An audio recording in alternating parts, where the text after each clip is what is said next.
നമസ്കാരം. സ്റ്റഡി ഡെസ്കിൻ്റെ പുതിയൊരു വീഡിയോയിലേക്ക് സ്വാഗതം.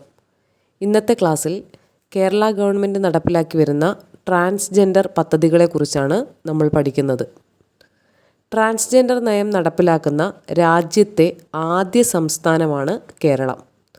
2014 ഏപ്രിൽ 14 സുപ്രീം കോടതിയുടെ വിധിയുടെ അടിസ്ഥാനത്തിലാണ് കേരള ട്രാൻസ്ജെൻഡർ നയം നടപ്പിലാക്കുന്ന രാജ്യത്തെ ആദ്യ സംസ്ഥാനമായി കേരളം മാറിയത്.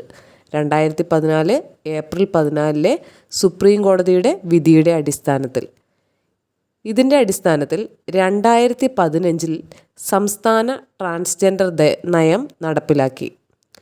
ട്രാൻസ്ജെൻഡേഴ്സ് വിഭാഗത്തിന് നടത്തുന്ന വിവിധ പദ്ധതികളെ കൂട്ടിച്ചേർത്ത് മഴവില്ല് എന്ന പേരിൽ പദ്ധതികൾ നടപ്പിലാക്കി വരുന്നു. ട്രാൻസ്ജെൻഡേഴ്സ് വിഭാഗത്തിനായി നടത്തുന്ന വിവിധ പദ്ധതികളെ കൂട്ടിച്ചേർത്ത് മഴവില്ല് എന്ന പേരിലാണ് പദ്ധതികൾ നടപ്പിലാക്കി വരുന്നത്. പ്രധാനപ്പെട്ട ട്രാൻസ്ജെൻഡർ പദ്ധതികൾ ഏതൊക്കെയാണെന്ന് നോക്കാം. യത്നം.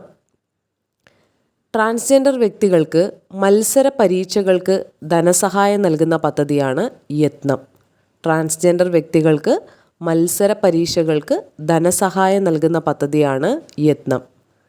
ട്രാൻസ്ജെൻഡർ വ്യക്തികൾക്ക് വിവിധ തൊഴിൽ മേഖലകളിൽ പ്രാതിനിധ്യം ഉറപ്പാക്കുന്നതിൻ്റെ ഭാഗമായും അതുപോലെ സാമ്പത്തിക ശാക്തീകരണം ലക്ഷ്യമാക്കിയും PSC, UPSC, bank service, RRB തുടങ്ങിയ മത്സര പരീക്ഷകൾക്ക് തയ്യാറെടുക്കുന്നവർക്ക് പരിശീലനത്തിനായുള്ള സാമ്പത്തിക സഹായം അനുവദിക്കുന്നതിന് യത്നം എന്ന പദ്ധതി ആരംഭിച്ചു.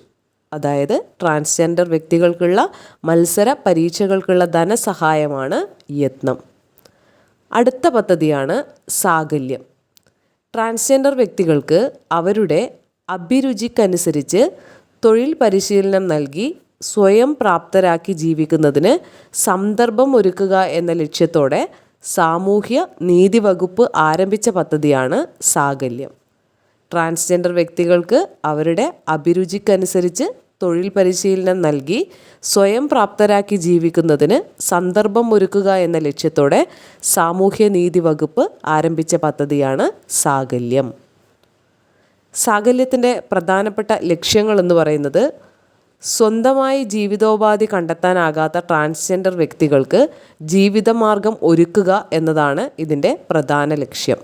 സമൂഹം അംഗീകരിക്കാത്ത തൊഴിൽ ചെയ്ത് ജീവിക്കുന്നതിൽ നിന്നും അവരെ മോചിപ്പിച്ച് സ്വയം പ്രാപ്തരാക്കുന്നതിന് വേണ്ടിയാണ് ഈ പദ്ധതി നടപ്പിലാക്കുന്നത്. വീട്ടിൽ നിന്നും പുറത്താക്കപ്പെട്ട നിരാലംബരായ ട്രാൻസ്ജെൻഡർ വ്യക്തികൾക്ക് സ്വയം തൊഴിൽ ചെയ്ത് ജീവിക്കുന്നതിനായി അവരുടെ അഭിരുചിക്കനുസരിച്ച് തൊഴിൽ പരിശീലനം നൽകുക എന്നതാണ് സാകല്യത്തിൻ്റെ ലക്ഷ്യം. അടുത്ത പദ്ധതിയാണ് കരുതൽ. അപകടങ്ങൾ, പെട്ടെന്നുണ്ടാകുന്ന അസുഖങ്ങൾ, പ്രകൃതി ദുരന്തങ്ങൾ തുടങ്ങിയ അടിയന്തര ഘട്ടങ്ങളിൽ ഉടൻ പരിഹാരം കണ്ടെത്തുന്നതിനായാണ് കരുതൽ പദ്ധതി നിലവിൽ വന്നത്. അപകടങ്ങൾ, പെട്ടെന്നുണ്ടാകുന്ന അസുഖങ്ങൾ, പ്രകൃതി ദുരന്തങ്ങൾ തുടങ്ങിയ അടിയന്തര ഘട്ടങ്ങൾ ഉടൻ പരിഹാരം കണ്ടെത്തുന്നതിനായാണ് കരുതൽ പദ്ധതി നിലവിൽ വന്നത്. അടുത്ത പദ്ധതിയാണ് വർണ്ണം. ട്രാൻസ്ജെൻഡർ വിദ്യാർത്ഥികൾക്ക് വിദൂര വിദ്യാഭ്യാസ സാമ്പത്തിക സഹായം നൽകുന്ന പദ്ധതിയാണ് വർണ്ണം. ട്രാൻസ്ജെൻഡർ വിദ്യാർത്ഥികൾക്ക് വിദൂര വിദ്യാഭ്യാസ സാമ്പത്തിക സഹായം നൽകുന്ന പദ്ധതിയാണ് വർണ്ണം. ട്രാൻസ്ജെൻഡർ വിദ്യാർത്ഥികളിൽ കൂടുതൽ പേരും വീടുകളിൽ നിന്നും പുറത്താക്കപ്പെട്ടവരാണ്. ഇവർക്ക് വരുമാന മാർഗങ്ങൾ ഒന്നും തന്നെയില്ല. ആയതിനാൽ വിദൂര വിദ്യാഭ്യാസം ചെയ്യുന്ന വിദ്യാർത്ഥികൾക്ക് പ്രതിവർഷം ഒരു നിശ്ചിത തുക നൽകുക എന്നതാണ് ഇതിൻ്റെ ലക്ഷ്യം. ട്രാൻസ്ജെൻഡർ വിദ്യാർത്ഥികൾക്കുള്ള വിദൂര വിദ്യാഭ്യാസ സാമ്പത്തിക സഹായ പദ്ധതിയാണ് വർണ്ണം. അടുത്ത പദ്ധതിയാണ് സഫലം. ട്രാൻസ്ജെൻഡർ വിദ്യാർത്ഥികൾക്ക് പ്രൊഫഷണൽ കോഴ്സുകൾ പഠിക്കുന്നതിനുള്ള പദ്ധതി.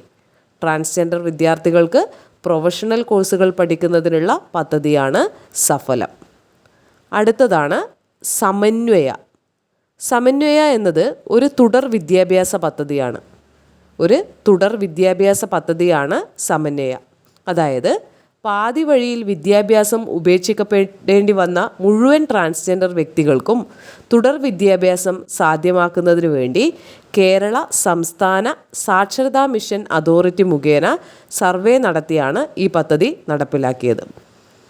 ഇത് പ്രകാരം തുല്യതാ പരീക്ഷ എഴുതുന്നതിന് സന്നദ്ധരായവരെ കണ്ടെത്തുകയും അവർക്ക് തുടർ വിദ്യാഭ്യാസം നൽകുകയും ചെയ്യുന്നു.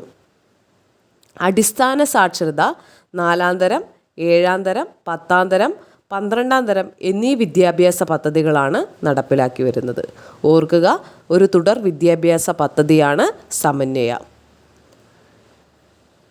ഇതൊക്കെയാണ് പ്രധാനപ്പെട്ട പദ്ധതികൾ.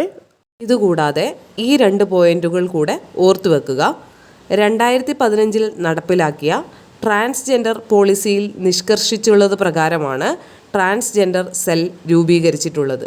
പ്രസ്തുത സെൽ പ്രവർത്തിക്കുന്നത് സംസ്ഥാന സാമൂഹ്യനീതി വകുപ്പ് ഡയറക്ടറേറ്റിൻ്റെ കീഴിലാണ്. ട്രാൻസ്ജെൻഡർ ഹെൽപ്പ് ലൈൻ എന്നത് 1800252147. Transgender help line 1800252147. സംസ്ഥാനത്ത് സാമൂഹ്യനീതി വകുപ്പിൻ്റെ മേൽനോട്ടത്തിലാണ് ട്രാൻസ്ജെൻഡർ ഹെൽപ്പ് ലൈൻ ആരംഭിച്ചിട്ടുള്ളത്. ട്രാൻസ്ജെൻഡർ പദ്ധതികളുമായി ബന്ധപ്പെട്ട പ്രധാനപ്പെട്ട പോയിന്റുകളാണ് ഇന്നത്തെ ക്ലാസ്സിൽ നമ്മൾ ഡിസ്കസ് ചെയ്തത്. ക്ലാസ് ഇഷ്ടപ്പെട്ടുവെങ്കിൽ ചാനൽ സബ്സ്ക്രൈബ് ചെയ്യുക. മറ്റൊരു വീഡിയോയുമായി അടുത്ത ക്ലാസ്സിൽ കാണാം.